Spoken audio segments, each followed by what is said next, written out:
Good afternoon everyone. Ambition nursing classes में आपका बहुत बहुत स्वागत है। और आज हम लोग जो टॉपिक पढ़ेंगे उसका नाम है माइस्थेनिया ग्रेविस। और हम लोगों ने कल एपिलेप्सी और रोड ट्रैफिक एक्सीडेंट को कंप्लीट कर लिया था कल की क्लास में। आज हम लोग माइस्थेनिया ग्रेविस को कंप्लीट करेंगे और उसके साथ ही साथ हम लोग मल्टीपल स्क्लेरोसिस और गुइलेन बारे सिंड्रोम को भी देख लेंगे। तो माइस्थेनिया ग्रेविस क्या होता है? माइस्थेनिया ग्रेविस सबसे बड़ी चीज़ है, एक तो ये ऑटो इम्यून डिजीज़ है। क्या है ये? ऑटो इम्यून डिजीज़ है। और ये किस वजह से होता है? न्यूरोमस्कुलर जंक्शन के डिस्टर्बेंस की वजह से होता है। ये होता है न्यूरो मस्कुलर जंक्शन के डिस्टर्बेंस की वजह से होता है। और क्या होता है इसमें? मसल कॉन्ट्रैक्शन में डिस्टर्बेंस हो जाता है। क्यों? किस एंजाइम की वजह से? सिर्फ और सिर्फ एक एंजाइम की वजह से, जो कि आपको क्या है? Acetyl choline. ये जो एसिटाइल कोलिन है, इसमें क्या होता है यहाँ पे? जब इसका यहाँ पे आपके जो ये प्री सिनेप्टिक नॉब है, ये आपकी प्री सिनेप्टिक है और ये आपकी पोस्ट सिनेप्टिक है। तो जो प्री सिनेप्टिक से आपके जो एसिटाइल कोलिन रिलीज होते हैं, तो यहाँ पे आपके एसिटाइल कोलिन क्या होते हैं? रिसेप्टर्स प्रेजेंट होते हैं। तो ये क्या करते हैं? इसको कैच करते हैं और ये रिसेप्टर्स क्या करते हैं? मसल्स को कॉन्ट्रैक्शन और रिलैक्सेशन कराते हैं। जब एसिटाइल कोलिन का कम हो जाता है लेवल, तो क्या होता है? कॉन्ट्रैक्शन नहीं हो पाता है। जब वो कॉन्ट्रैक्शन नहीं हो पाता है, उसी को हम लोग क्या बोलते हैं? माइस्थेनिया ग्रेविस कहते हैं। क्लियर? तो अब इसकी बात कर लेते हैं, ये कैसे होता है, इसके कॉजेज़ क्या क्या हैं। तो इसके कॉजेज़ जो हैं, सबसे पहला जो कॉज है वो तो किसी को आज तक पता ही नहीं चला कि इसका एक्चुअल कॉज क्या है। तो इसका एक्चुअल कॉज क्या है? अननोन है। फिर भी कुछ फैक्टर्स बताते हैं कि मे बी ये रिस्पॉन्सिबल हो सकते हैं। जैसे क्या हो सकता है? जैसे आपकी बॉडी में एंटीबॉडीज़ डेवलप हो जाए। अगर एंटीबॉडीज़ डेवलप हो गई अगेंस्ट ACH रिसेप्टर्स के, तो ये क्या होगा? आपका माइस्थेनिया ग्रेविस कॉज कर सकता है। दूसरा कॉज बताया था, अगर एसिटाइल कोलिन का लेवल ही क्या हो जाए? कम हो जाए। तीसरा बताया गया था, जो आपका जो कोलिनट्रेज एंजाइम है उसका लेवल हाई हो जाए और वो क्या करे? एसिटाइल कोलिन को डिस्ट्रॉय करने लगे, तो भी मसल कॉन्ट्रैक्शन में प्रॉब्लम आएगी और ये हो सकता है। या फिर जो आपकी थाइमस ग्लैंड है उसका क्या हो जाए? हाइपर फंक्शन हो जाए। तो जब इसका हाइपर फंक्शन होगा तो क्या होगा? कोलिनट्रेज एंजाइम होगा रिलीज, और उससे क्या होगी? आपकी एंटीबॉडीज बनेंगी और आपका ACH डिस्ट्रॉय होगा। नेक्स्ट बात कर लेते हैं हम लोग साइन और सिम्टम्स की। तो जो आपका साइन और सिम्टम है,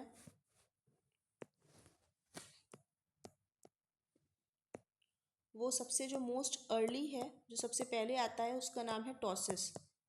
टॉसिस मतलब क्या होता है? Dropping down of eyelids. यानी कि क्योंकि मसल्स में कॉन्ट्रैक्शन नहीं हो पाता है, तो क्या होता है? वो जहाँ की वहीं रह जाती हैं। तो इसी वजह से क्या होता है? जो आई की मसल्स हैं वो सबसे पहले क्या करती हैं? नीचे जाती हैं, फिर ऊपर वापस नहीं आ पाती हैं।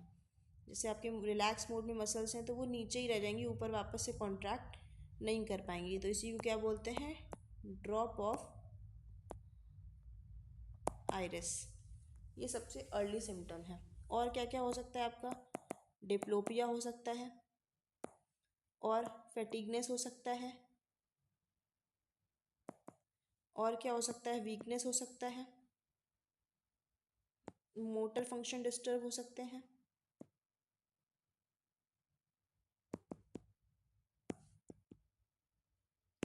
और आपके क्या हो सकता है? डिस्फेजिया हो सकता है और डिस्निया भी हो सकता है। तो ये सारे सिम्टम्स आ सकते हैं। अब उसका जो डायग्नोसिस है वो क्या होगा? तो सबसे पहले आप हिस्ट्री कलेक्शन करेंगे फिज़िकल एग्जामिनेशन लेंगे, ये तो बेसिक है, हर आपको डिजीज़ में करना ही है। फिज़िकल एग्जामिनेशन करेंगे और एक टेस्ट होता है आपका टेंसिलॉन टेस्ट। इसमें क्या करेंगे आप लोग, एंडोफोमियम का यूज़ करेंगे। एंडोफोनियम क्या करेगी, अगर इससे सिम्टम आपके रिलीव हो सकते हैं, 2 mg लेंगे, ज़्यादा नहीं लेते हैं ये, 2 mg लेंगे। इसमें आपका एसिटाइल कोलिन होता है, एंडोफोमिया में बहुत कम मात्रा में एसिटाइल कोलिन होता है। अगर आपके इसमें क्या होता है, सिम्टम्स में रिलीफ आ गया, इसका मतलब क्या, आपको क्या थी, माइस्थेनिया ग्रेविस थी। इसका मतलब क्या थी, आपको माइस्थेनिया ग्रेविस थी, और अगर रिलीफ हो गए तो यानी कि पॉजिटिव था टेस्ट, और आपको माइस्थेनिया ग्रेविस थी। लेकिन अगर सिम्टम्स क्या हो गए, सिम्टम्स आपके वर्स्ट हो गए, तो इसका मतलब क्या है, आपको यहाँ पे कोलिनर्जिक क्राइसिस हो गया है।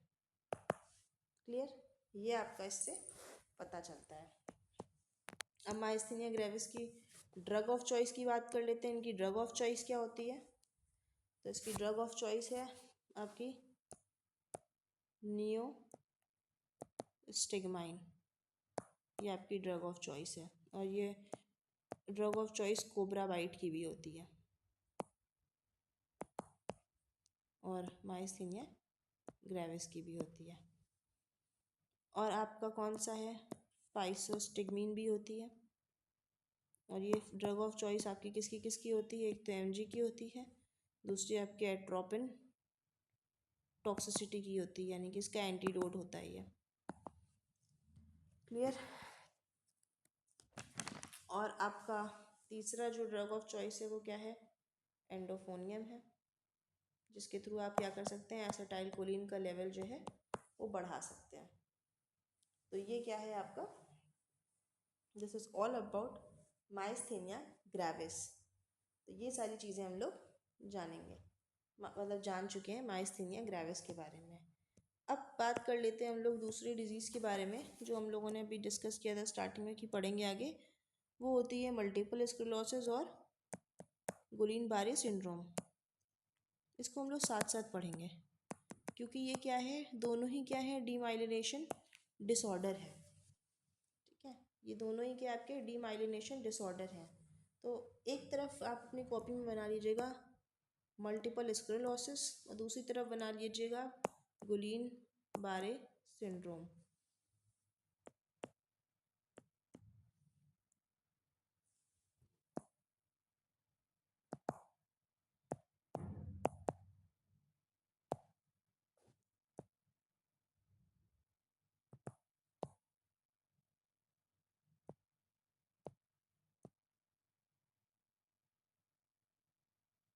जीबी सिंड्रोम, तो ये डीमाइलिनेशन डिसऑर्डर होते हैं। एक इमेज देखिएगा,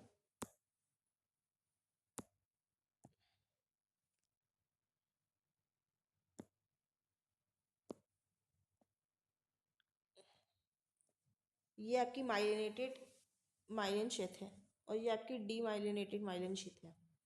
तो इसमें क्या होता है, ये जो होता है आपका डीमाइलिनेशन डिसऑर्डर होता है किसका, सीएनएस का होता है, यानी कि सेंट्रल नर्वस सिस्टम का होता है। और ये डीमाइलिनेशन किसका होता है, ये पेरिफेरल नर्वस सिस्टम का होता है। सबसे बड़ी चीज़ ये है। दूसरा मल्टीपल मतलब होता है आपका वाइडली। मल्टीपल मतलब क्या होता है आपका, वाइडली, और उसको ये वाइडली स्प्रेड होता है। क्लियर, यानी कि बहुत सारे। और स्क्लेरोसिस मतलब होता है आपका फाइब्रेटिक चेंज हो जाता है। क्या होता है, फाइब्रोटिक चेंजेस आते हैं किसमें, इन न्यूरॉन्स में फाइब्रेटिक चेंज आ जाते हैं। तो ये क्या होता है, डीमाइलिनेशन होता है किसका, सेंट्रल नर्वस सिस्टम का। और यहाँ पे आपका डीमाइलिनेशन किसका होता है, पेरिफेरल नर्वस सिस्टम का होता है। इसमें आपकी कौन सी सेल्स जो है डैमेज होती हैं, ओलिगो डेंड्राइट्स सेल्स क्या होती हैं, डैमेज होती हैं। और यहाँ पे आपकी कौन सी सेल डैमेज होती हैं, श्वान सेल्स डैमेज होती हैं, जो कि पीएनएस में माइलिन शीथ के लिए रिस्पॉन्सिबल होती है। क्लियर, ये चीज़ें हैं आपकी मल्टीपल स्क्लेरोसिस और इसके रिगार्डिंग। और बात कर लेते हैं जो आपका मल्टीपल स्क्लेरोसिस है वो क्या है, ऑटो इम्यून डीमाइलिनेशन है। ये आपका क्या है, ऑटो इम्यून डीमाइलिनेशन है। और आपका ये जो गुलीन बारे सिंड्रोम है, ये क्या है, इन्फ्लामेटरी डीमाइलिनेशन है। ये आपका इन्फ्लामेटरी डीमाइलिनेशन है। अब इसका जो कॉज है वो क्या है, आइडियोपैथिक है, अननोन है। इसका जो कॉज है वो क्या है, अननोन है। बेसिकली इसका कॉज पता नहीं है किसी को भी, क्योंकि ऑटो इम्यून है तो कुछ पता नहीं चल सकता है, और वैसे इसको ऑटो इम्यून बोल ही दिया गया है। और बाकी इसका जो कॉज है, इसका कॉज क्या है, ये जीआईटी और रिस्पायरेटरी इन्फेक्शन की वजह से होता है। Due to GIT and respiratory infection की वजह से ये हो जाता है। और इसके लिए एक वायरस रिस्पॉन्सिबल है जिसका नाम है कैम्फी बैक्टर जेजुनाई बैक्टीरिया। ये इसके लिए क्या है, रिस्पॉन्सिबल है।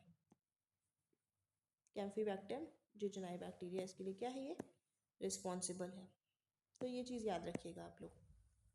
अब इसके जो साइन और सिम्टम्स हैं वो क्या है, और उसके साइन और सिम्टम्स क्या हैं, इन दोनों को हम लोग साथ साथ पढ़ेंगे, जैसा कि स्टार्टिंग में डिस्कस किया था।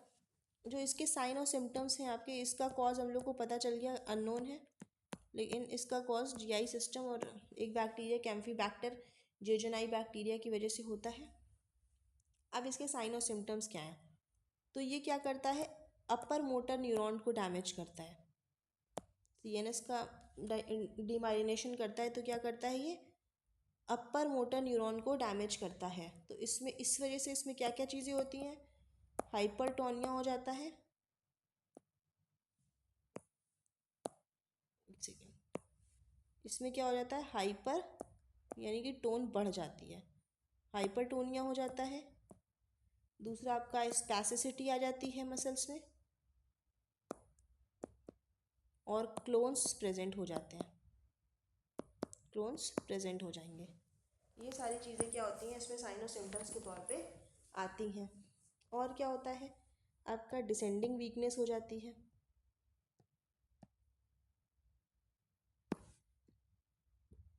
डिसेंडिंग वीकनेस हो जाती है, डिप्लोपिया हो जाता है।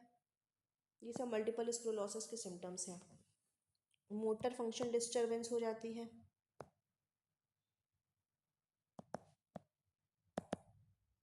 और क्या होता है, आपके ब्लैडर और बोवल डिस्टर्ब होते हैं। ये सारी चीज़ें इसमें आती हैं। और इसमें आपका जो मेन एक साइन है वो आता है आपका लेरमेटी साइन। ये क्या होता है, इसका मतलब होता है सडन इलेक्ट्रिक स्टिमुलाई होता है स्पाइन में, सडन इलेक्ट्रिक स्टिमुलाई इन स्पाइन। ये आपका इसका साइन और सिम्टम है। अब इसमें जो साइन और सिम्टम्स आते हैं वो कौन से आते हैं, इसमें आपका आएगा, ये लोअर मोटर न्यूरॉन्स के डैमेज की वजह से होता है, लोअर मोटर न्यूरॉन्स के डैमेज की वजह से होता है। इसमें टोन कम हो जाती है, हाइपोटोनिया हो जाता है, ये फ्लैसिडिटी हो जाती है, और आपका क्लोन्स क्या होते हैं इसमें, एब्सेंट हो जाते हैं, और ये असेंडिंग वीकनेस होती है। क्लियर, ये सारी चीज़ें होती हैं। और इसमें ये थोड़ा डेंजरस इसलिए होता है क्योंकि इसमें क्या होता है, रेस्पिरेटरी फेलियर के चांसेस रहते हैं। क्लियर, इसमें क्या होते हैं, रेस्पिरेटरी फेलियर के चांसेस रहते हैं, क्योंकि डायफ्राम में प्रॉब्लम होते हैं, और जो बोवल और ब्लैडर मूवमेंट होता है वो इसमें क्या होता है, नॉर्मल रहता है, कोई दिक्कत इसमें नहीं आती है। अब इनके डायग्नोसिस की बात कर लेते हैं कि इनके डायग्नोसिस क्या क्या होंगे।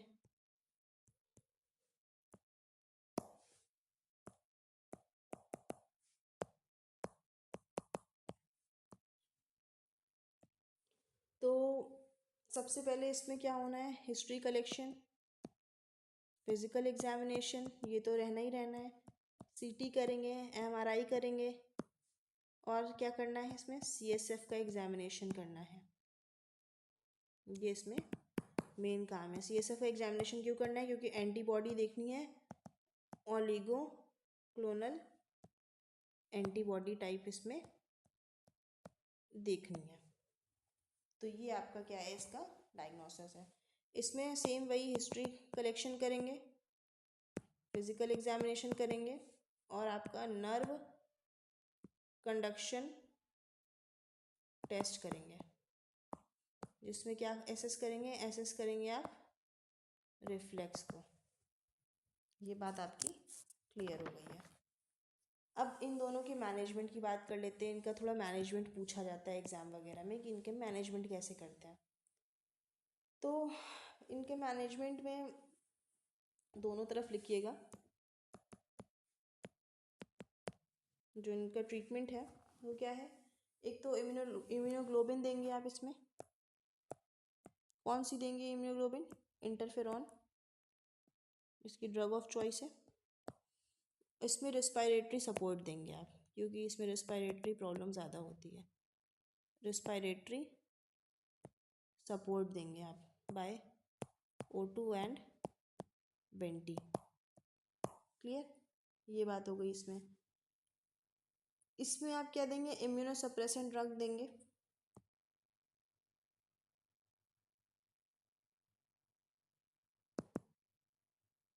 और इसमें क्या करेंगे आप, प्लाज्मा को एक्सचेंज करेंगे। ये बात हो गई। अब इसमें पेन को रिड्यूस करेंगे। कैसे रिड्यूस करेंगे, गाबा बाय गाबा पेंटीन देके पेन को रिड्यूस करना है। और इसमें क्या करेंगे, फिल्टर यूज़ करेंगे, फिल्टर को यूज़ करेंगे, जिसको P2 फिल्टर बोलते हैं।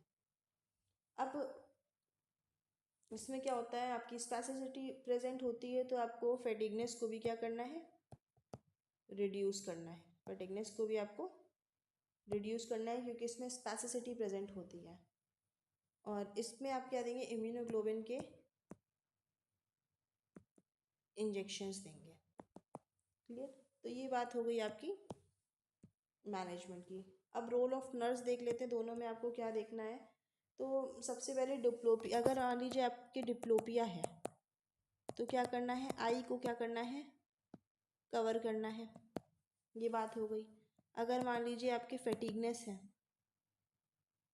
तो क्या करना है, एडवाइस करना है रेस्ट करें एक्टिविटीज़ के बीच में। Advice to rest between the activities के बीच में क्या करना है, उसको रेस्ट करना है। ये आपको उसे एडवाइस देना है। और स्पेशली आपका गुलीन बारे सिंड्रोम की तरफ अगर आप जाएँ तो आपको हमेशा बेड साइड में क्या रखना है, आपको ट्रेकेस्टोमी रखना है। बेड साइड में क्या प्लेस रखना है, ट्रेकेस्टोमी रखना है, सेट को रखना है। और वेंटिलेटर हमेशा प्रेजेंट होना चाहिए, क्योंकि इसमें क्या हो सकता है, रेस्पिरेटरी फेलियर हो सकता है। शुड बी प्रेजेंट, ये आपकी नर्स का क्या होना चाहिए, रोल होना चाहिए। So this is all about Guleen बारे सिंड्रोम एंड मल्टीपल स्क्लेरोसिस। तो ये इनके बारे में पूरा डिस्कशन हो गया है। अब बात कर लेते हैं हम लोग नेक्स्ट एक और डिज़ीज़ कर लेते हैं, क्योंकि टाइम अभी है। तो हम लोग नेक्स्ट डिज़ीज़ के बारे में बात कर लेते हैं, जिसका नाम है ट्राइजेमिनल न्यूरोग्लिया।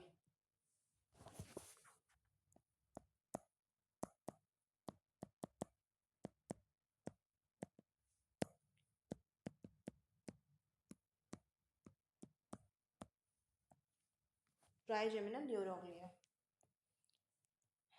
अगले डिजीज़ के बारे में बात कर लेते हैं।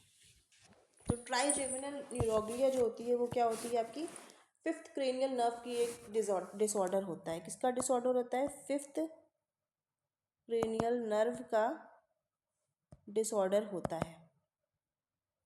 इसमें क्या होता है, आपका जो जो इसमें क्या हो जाता है, ड्यू टू कंप्रेशन, कंप्रेशन की वजह से क्या होता है, पेन डेवलप हो जाता है। क्लियर?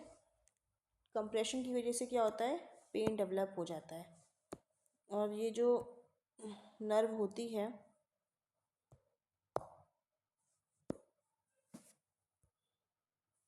ये यहाँ पे प्रेजेंट होती है, ये नर्व। ठीक है, यहाँ पे क्या होता है, ये कंप्रेशन होता है तो इसलिए क्या हो जाता है, फेस में क्या हो जाता है, पेन डेवलप हो जाता है। तो ये डिसऑर्डर है, किसका डिसऑर्डर है, ये सीवियर पेन का डिसऑर्डर है। सीवियर पेन का डिसऑर्डर है जिसमें फिफ्थ क्रेनियल नर्व इन्वॉल्व होती है, और मोस्टली मैक्सिलरी और मैंडिबुलर ब्रांच से ये निकलती है। मैक्सिलरी और मैंडिबुलर ब्रांच से ये अराइज होती है आपकी। क्लियर? तो ये बात हो गई आपकी ट्राइजेमिनल न्यूक्लियर के इंट्रो के बारे में। अब इसको कैरेक्टराइज कैसे करेंगे, तो इसमें क्या होगा, आपका सीवियर पेन होगा चीक्स में, लोअर जॉ में, अपर जॉ में, टीथ में और गम्स में पेन होगा। कब कब होगा, during contact of hot and cold water. जब भी आप हॉट और कोल्ड वाटर के कांटेक्ट में आएंगे तो ये पेन होगा। अब इसका कॉज की बात कर लेते हैं कि इसका कॉज क्या है, एक्चुअल कॉज। तो इसका कॉज जो है वो क्या है, मेन कॉज इसका है ट्रॉमा। ट्रॉमा की वजह से क्या होती है, आपकी नर्व कंप्रेशन हो जाता है, इस वजह से ये हो जाती है। अब इसके डायग्नोसिस की बात कर लेते हैं। इसका डायग्नोसिस क्या है, तो इसका डायग्नोसिस है, सबसे पहले फिजिकल एग्जामिनेशन करेंगे आप और सिटी एमआरआई करेंगे। ये आपका क्या है, डायग्नोसिस है। फिर बात कर लेते हैं हम लोग, ट्रीटमेंट की बात कर लेते हैं कि ट्रीटमेंट क्या होगा इसका। तो ट्रीटमेंट सबसे पहले मेडिकल अगर बात कर लें तो इसमें एंटी एपिलेप्टिक ड्रग देंगे जिसका नाम है कार्बामीज़ापाइन, और यही इसकी क्या है, ड्रग ऑफ चॉइस है। ये क्या करेगा, सोडियम चैनल को क्या करेगा, ये ब्लॉक कर देगा। क्लियर? इससे क्या होगा, नर्व ट्रांसमिशन डिक्रीज होगा और पेन भी क्या होगा, इसमें कम होगा।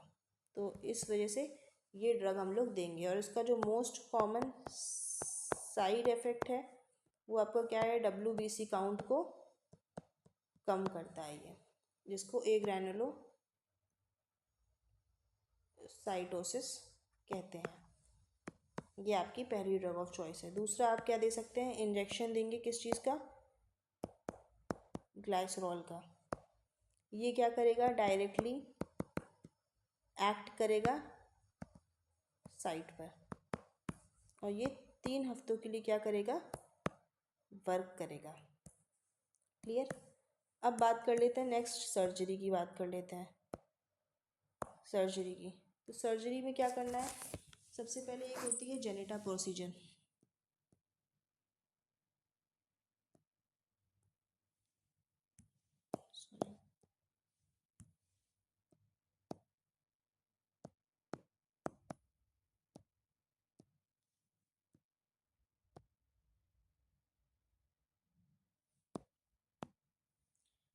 इसमें क्या होता है, एक स्मॉल इंसिजन लगाते हैं कान के पास। स्मॉल इंसिजन यानी कि छोटा सा चीरा कान के पास लगाते हैं, और फिर क्या होता है, जो नर्व डिकम्प्रेस है वो वापस से डिकम्प्रेस हो जाती है। तो ये मोस्ट कॉमन जो है यूज़ किया जाता है। दूसरी जो प्रोसीजर है वो कौन सी यूज़ करेंगे, राइजोटॉमी को यूज़ करेंगे।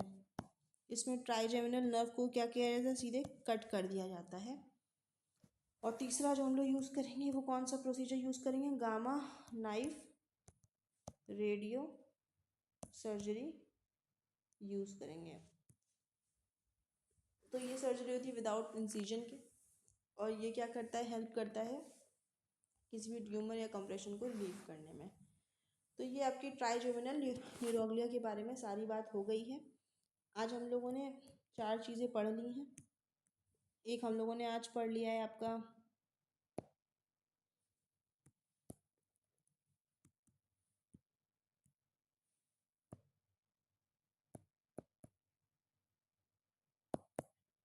Myasthenia gravis. दूसरा हम लोगों ने आज पढ़ लिया है मल्टीपल स्क्लेरोसिस। तीसरा गुलीन बार सिंड्रोम। और चौथा हम लोगों ने ट्राइजेमिनल न्यूरोग्लिया भी आज कंप्लीट कर लिया है। तो ये 4 चीज़ें हम लोग पढ़ चुके हैं। अब आने वाले समय में जो हम लोग पढ़ेंगे 102 दिन में आपका नर्वस सिस्टम कंप्लीट हो जाएगा। कल या परसों तक आपका ये पूरा कंप्लीट हो जाएगा, एनी हाउ एनी कंडीशन। तो आपकी अब जो डिजीज़ बची हैं वो कौन कौन सी बची हैं वो हम लोग देख लेते हैं। एक तो आपका बचा है, सबसे मेन डिजीज़ है पार्किंसंस।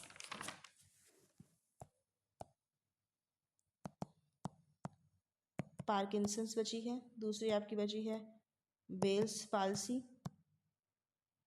ये एक इम्पॉर्टेंट है। तीसरी आपकी है CVA सेरेब्रोवास्कुलर एक्सीडेंट, ये भी इम्पॉर्टेंट है। और जिसको हम लोग स्ट्रोक भी बोलते हैं, ये बहुत इम्पॉर्टेंट है, वेरी इम्पॉर्टेंट डिजीज़। तो इसीलिए इसमें थोड़ा सा टाइम लग सकता है, 1 से 2 दिन ही टाइम लगेगा, इससे ज़्यादा समय आपका नहीं लगेगा, बस इतना ही समय लगेगा। और एक आपका जो है मेरे हिसाब से आपकी इतनी ही डिजीज़ बची है। हाँ, एक आपकी बची है स्पाइनल कॉर्ड इंजरी।